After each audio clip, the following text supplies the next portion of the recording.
Hey everybody, it is Dungeon Master Mark, and we're doing our Saturday video. This is day number, I believe is it 19 of our quarantine? So game number 19? I believe it is. If not, I'll just do a voiceover and change the date in the video.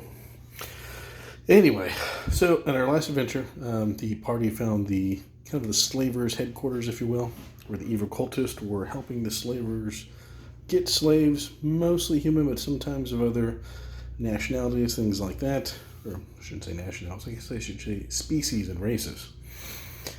So they did decide they were going to put an end to the slavery. So of course they traveled down this underwater river. In game, it took them about 6 or 7 hours. There was a lot of bumps and things like that. They did wait till the one boat with some slaves went down. That way they could split up kind of the amount of bad guys, if you will, so they didn't have to fight everyone all at once. So these are the slavers. They are unloading some slaves.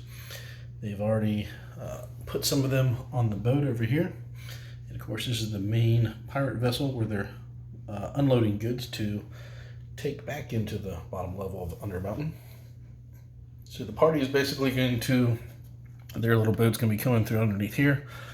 At the end of the last game, I did explain to them, once every like 30 minutes, they have to basically lay flat in the boat because, the I believe it's stalactites hang downward from the ceiling. I believe stalagmites go upwards. Or maybe I have that backwards. Either way. So they are able to get down. Once they get down this way, they see the pirates, and of course the pirates immediately launch an attack against them. They do notice that one of the slaves looks like has passed away, and looks like the pirates are tossing the body into the water when they come out. So they're not exactly sure what's going on with that. It's kind of unusual, since they could even maybe use the bodies for necromantic purposes or some to necromancer, things like that. Once the water exits the cave, since the cold water is very, very cold, obviously, being in the caverns, they see where there's like a fog kind of rising up. From the outside, just give you guys kind of an idea of the simple setup I did. I didn't want to do like full docks or anything like that, so these are just like some like pieces of old ships and stuff like that the pirates have kind of rigged up. From a far distance, though, what people know in the local lore is that there are supposedly several caves that go into the side of the Undermountain. A ship this size might even be able to go into that first little cavern area. Of course, a larger ship won't be able to fit, but from the outside, there are several of these what they call smoking caves, which is just from the cold water meeting the warm water, and of course puts off a little bit of mist.